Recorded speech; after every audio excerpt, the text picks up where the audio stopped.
За да дадем мащаб, през 2020 година BYD продаваше около 400 000 автомобила, а тази година над 5 милиона. В преврат, който завари неподготвен целия световен автомобилен сектор, Тесла, дълго смятана за недосегаема, току-що беше изпреварена от компания, която повечето хора извън Китай дори не познават – BYD. Този китайски производител, някога възприеман като марка от ниския клас, днес надминава всички гиганти от сектора в продажби, в иновации, в стратегическа гъвкавост. Електрически превозни средства, които се зареждат за 5 минути, хибриди, производителни от тези на Тойота, батерии толкова безопасни, че пренебрегват риска от пожар. BYD вече не следва правилата на играта, пренаписва ги. Правителствата си изтръгват електрическите им автобуси. Градовете преобразуват инфраструктурата си, за да интегрират тези превозни средства, а Тесла губи позиции бързо, много бързо. Как такъв обрат можа да се случи толкова бързо? Защо светът открива доминацията на BYD едва днес? И преди всичко, какво означава това за бъдещето на автомобилостроенето? Тихият възход. Възходът на BYD не е станал за един ден. Той е изграден в сянката на гигантите от сектора с дисциплина, иновации и една обсесия – ефективността.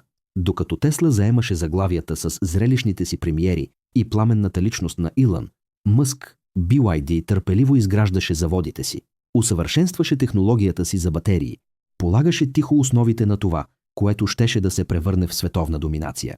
Компанията е основана през 1995 година от Уан Чуанфу, химик от селски район в Китай, превърнал се в предприемач.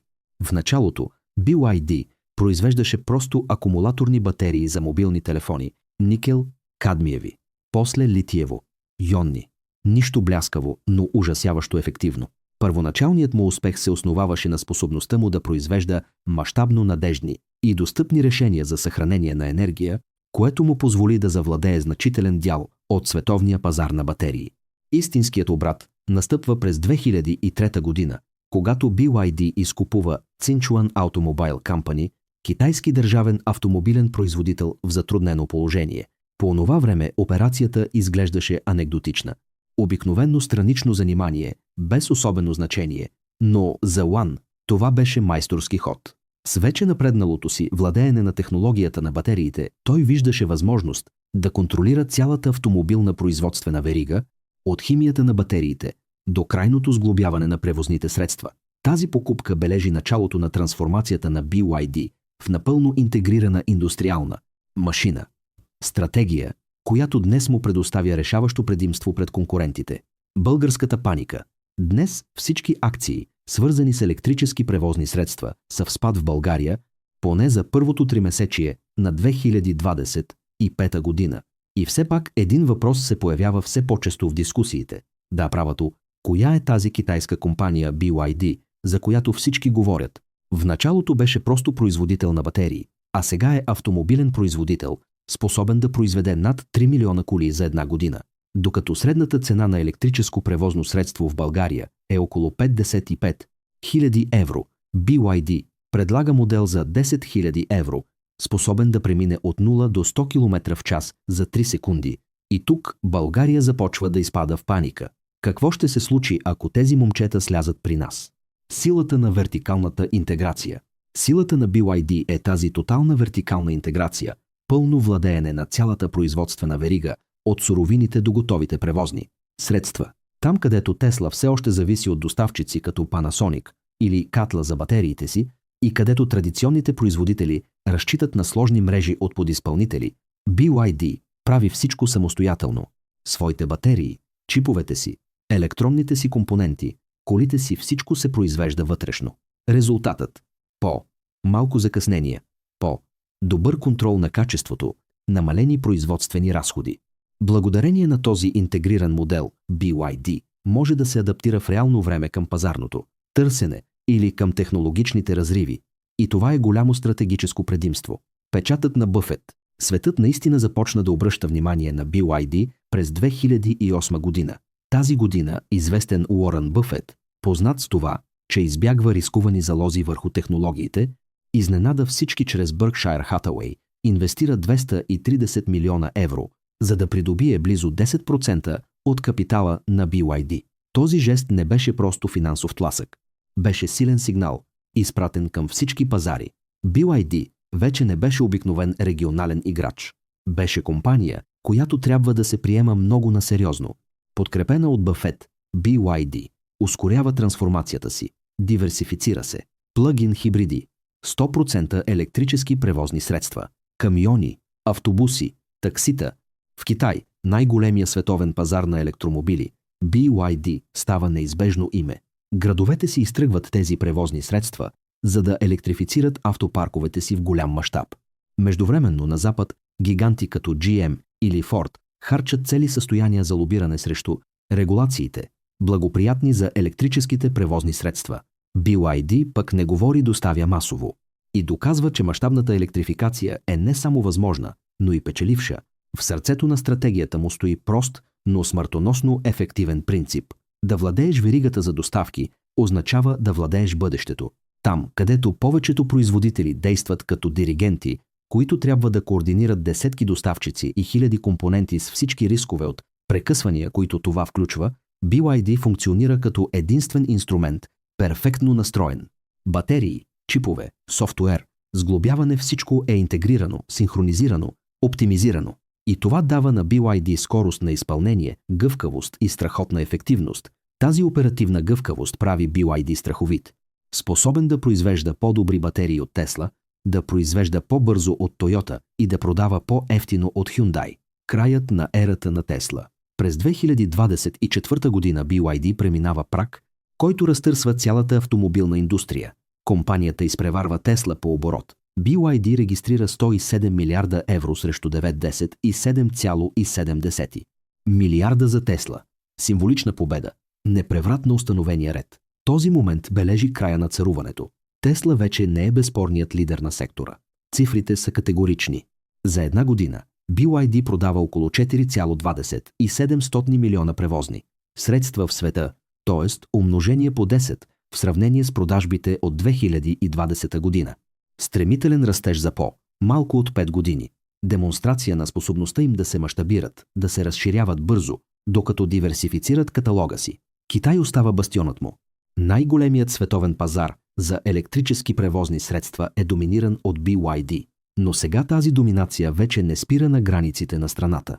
През 2024 година BYD надминава Тесла на ключови европейски пазари, като Италия и Испания, а разликата бързо се стопява в Германия и Обединеното кралство. Две владения, традиционно завладени от западните производители. Това не е дреболия.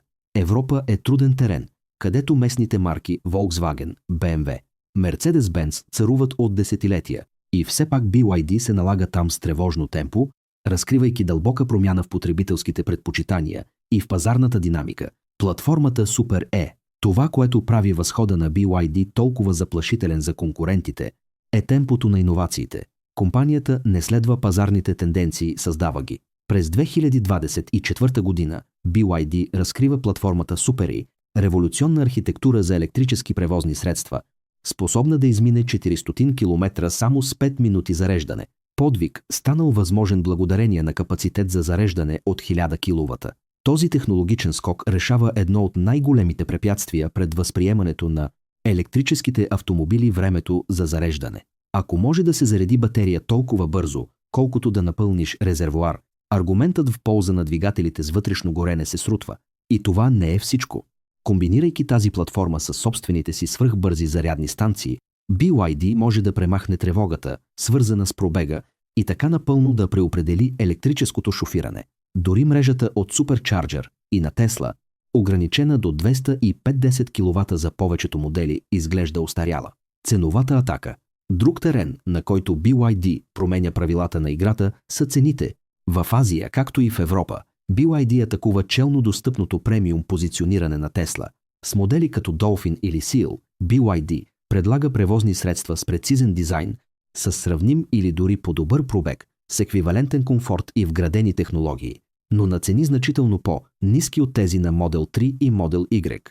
В страни като Испания или Италия, където покупателната способност е централен критерий, тази стратегия попада в целта. И това променя нещата. В България ефектът също е осезаем. BYD навлиза с модели, които предлагат съотношение цена-качество, с което европейските производители трудно могат да се конкурират в средния клас. Тези модели не са претупани версии. Това са истински превозни средства, ефективни, елегантни и технологично напреднали, които съблазняват все по-широка клиентела, загрижена за бюджета си, но без компромиси относно качеството. И докато BYD напредва с пълна скорост, Тесла трупа провали. Илън Мъск обещава от години автомобил за 25 000 евро, но нищо не се конкретизира. Що се отнася до Cybertruck, премиерата му беше отлагана многократно, което подхранва критиките. Мнозина обвиняват Тесла, че предпочита спектакъла пред индустриалния капацитет. Обратно, BYD възприема радикален и прагматичен подход. Без американско шоу, без гръмки обещания. Компанията издава реални модели, отваря заводи, подписва договори и го прави със скорост, която оставя съперниците й зад себе си. Тази постоянство съблазнява правителствата, професионалните автопаркове и преди всичко потребителите виждат в BYD надежден партньор за прехода към електрическата мобилност.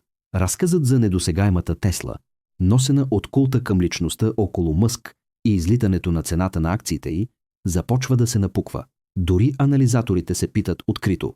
Един от тях, цитиран от Блумберг, изтърва тази безапелационна фраза: епохата, в която Тесла водеше състезанието, приключи. Сега става въпрос да се избегне изоставането. И цифрите потвърждават това. Превключване. Световният пазарен дял на Тесла отстъпва, оборотът й стагнира. Междувременно BYD показва тримесечие след тримесечие солидни резултати. Там, където Тесла остава поддържана от бъдещи надежди, BYD се налага с конкретни резултати тук и сега. Революцията Blade Battery. В сърцето на доминацията на BYD стои технологична революция, която преопределя стандартите за производителност, безопасност и цена в света на електрическите превозни средства. Батерията Blade, разработена вътрешно. Тази батерия използва литиево, желязо, фосфатна химия, LFP, за разлика от батериите никел, манган, кобалт, NMC, които оборудват най-висококласните превозни средства. LFP са естествено по-безопасни, по-евтини и преди всичко безспорни материали като кобалт. Залогът на BYD върху LFP технологията във време, когато всички конкуренти разчитаха на батерии с по-висока енергийна плътност, изглежда днес като един от най-визионерските избори в автомобилната история. Но истинската разлика е самата структура на батерията Blade. Вместо класическите клетки в торбичка или цилиндър, BYD използва дълги, ултратънки клетки, разположени една до друга като остриета на нож. Този дизайн максимизира повърхността за термично разсейване и подобрява управлението на топлината. Резултатът – несравнима безопасност. Blade премина теста за пробиване с пирон, един от най-екстремните в индустрията, симулиращ удар или пробиване без прегряване, без дим, без пламъци. Там, където повечето батерии се провалят, понякога с експлозия, Blade остава стабилна. Това е голям напредък, който принуждава цялата индустрия да преосмисли дизайна на батериите. Но безопасността е само началото. Батерията Blade предлага и решаващи предимства по отношение на цената и производителността. Преосмисляйки вътрешната архитектура, BYD успява да преодолее основната слабост на LFP батериите по ниската им енергийна плътност. Резултатът – висок пробег, без жертви относно стабилността. Тази батерия не захранва само малки градски коли, тя оборудва и луксозни седани, SUV, тъй комерциални превозни средства. Гъвкавостта й позволява на BYD да я интегрира в цялата си гама. Стандартизация, която драстично намалява производствените разходи и опростява индустриалния дизайн. Пред това дори Тесла трябваше да се адаптира. В Китай и Европа марката на Илън Мъск започна да използва LFP батерии в моделите си от началния клас, особено Model 3 и Model Y. Но разликата е огромна. Тесла все още зависи от външни доставчици като CATL, докато BYD произвежда всичко вътрешно: батерия, превозно средство, софтуер. Интеграцията е тотална. И именно тази вертикална интеграция позволява на BYD да оптимизира цялата система, кривите на зареждане, доставената мощност, енергийната ефективност. Резултатът – по-производителни, по-надежни, по-конкурентни превозни средства. Дълготрайността също е на лице. Blade запазва над 80% от капацитета си след 3000 цикъла на зареждане-разреждане. За сравнение, повечето конкурентни батерии достигат до около 1000 цикъла. Това означава по-малко поддръжка и много по-дълъг живот, особено за професионалните автопаркове и правителствата. Но въздействието на батерията Blade далеч надхвърля индивидуалните превозни средства. Намалявайки зависимостта от скъпи и нестабилни суровини, тя сваля големи бариери пред възприемането на електрическите превозни средства. Свръхбързото време за зареждане и дългият й живот отговарят на инфраструктурните предизвикателства, а достъпната й цена прави електрическото превозно средство достъпно за много по-широка публика. Правителствата, които искат да електрифицират обществения транспорт, виждат в Blade едновременно устойчиво и надежно решение, а частното лице се възползва от намалени разходи на собственост и невиждано спокойствие, защото Blade не е просто батерия, това е цяла екосистема, проектирана да ускори световния преход към електрическата мобилност. Хибридната революция, Super DM, SATA. И докато прожекторите са насочени към 100% електрическите превозни средства на BYD, друг стълб от стратегията му напредва тихо, но сигурно. Системата Super DM – дворежимна хибридна технология, която революционизира индустрията в свят, където зарядните станции са неравномерно разпределени и където потребителските предпочитания варират по региони. Хибридите на BYD запълват стратегическа празнина. Те предлагат предимствата на електрическото превозно средство, без неудобствата, свързани с инфраструктурата. И този избор се оказва брилянтен.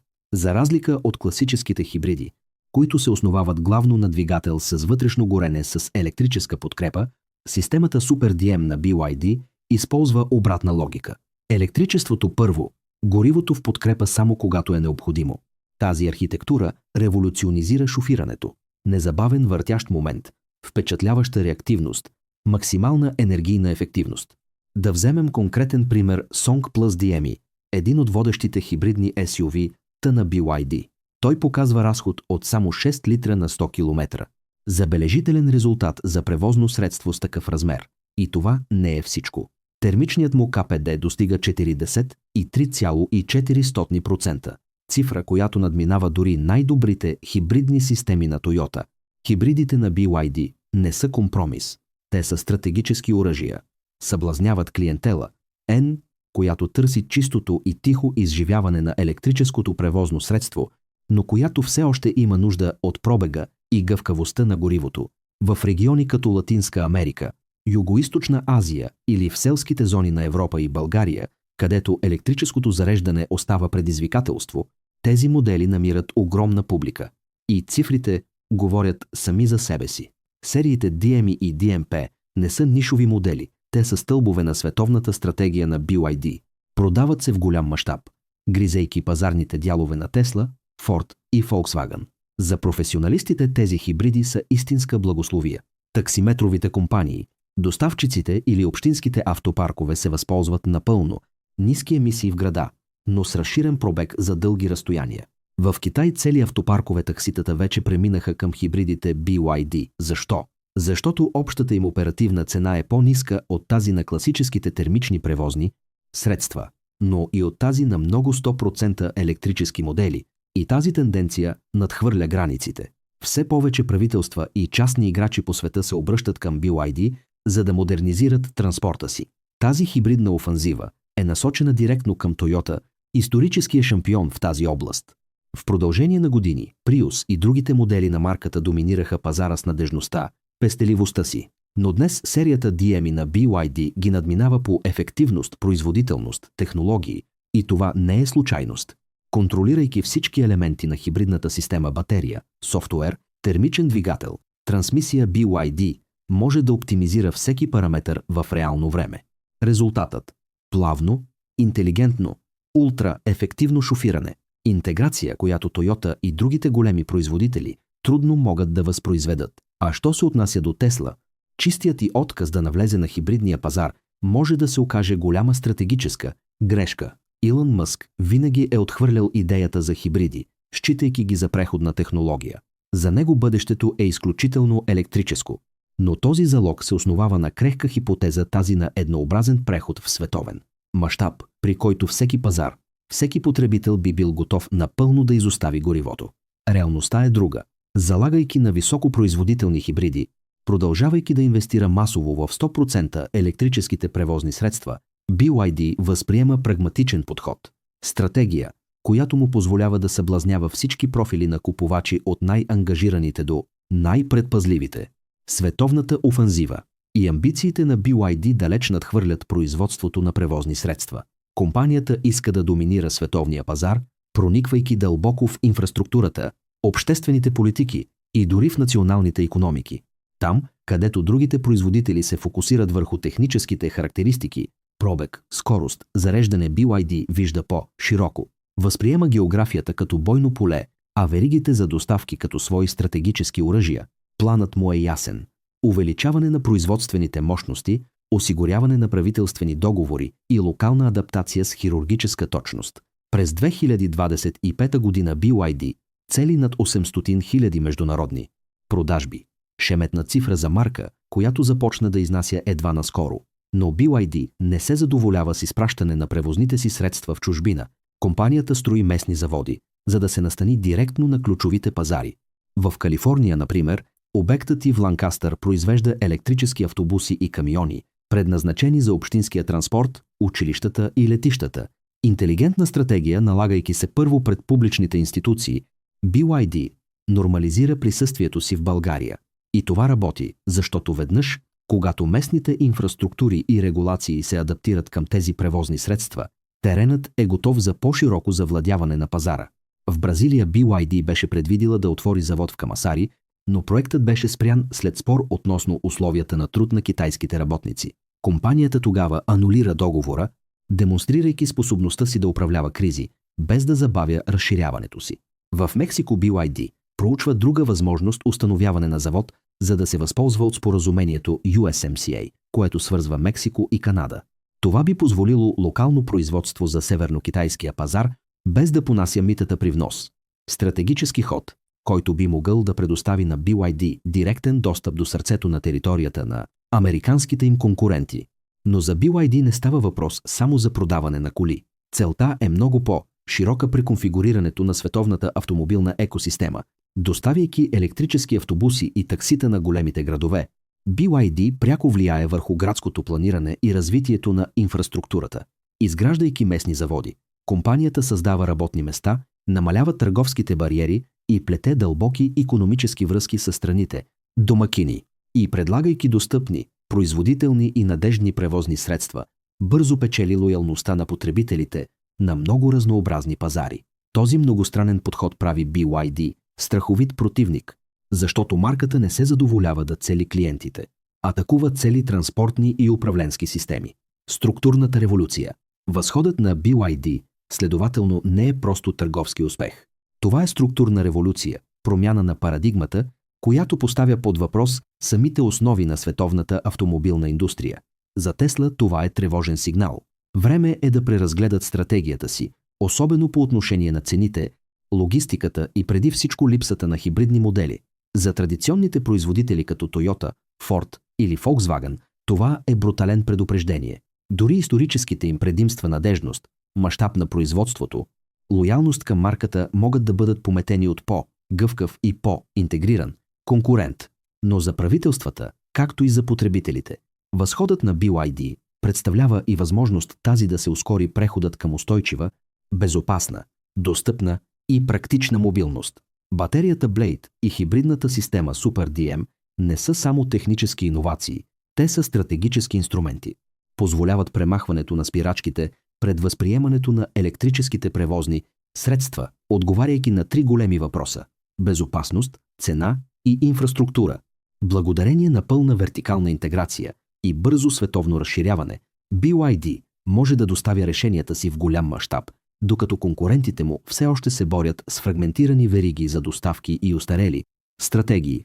Двигателят с вътрешно горене все още не е мъртъв, но BYD го прави все по-остарял. Хибридите им, със своя дизайн, електричество приоритет и извънредната им ефективност, преопределят използването на горивото в транспорта. Това вече не е необходимост, а резервна опция. И тъй като BYD иновира и се развива, разликата с конкурентите му само се разширява. Един избор сега се налага на цялата индустрия – да се адаптираш или да изчезнеш. Защо тишината? Тогава защо не чуваме повече за тази доминация? Защото в продължение на години разказът около Тесла и предполагаемия гений на Илон Мъск засенчи методичното, но безмилостно изкачване на тих китайски конкурент. Но цифрите не лъжат. BYD вече не е последовател, той е лидерът. Доставя, влияе, преопределя правилата. Градовете възприемат автобусите му. Потребителите харесват достъпните му модели. Правителствата залагат на технологията му. Доказателството е тук. Най-тихият играч стана най-опасният. Бъдещето на автомобилостроенето вече не се пише в Силициевата долина, а в Шенжен. Със своите батерии, своите хибриди и своята безпрецедентна стратегия за разширяване, BYD променя отношението ни към мобилността. За тези, които внимателно следят тази трансформация, посланието е ясно. Ерата на Тесла е приключила и нов крал току-що се е възкачил на трона.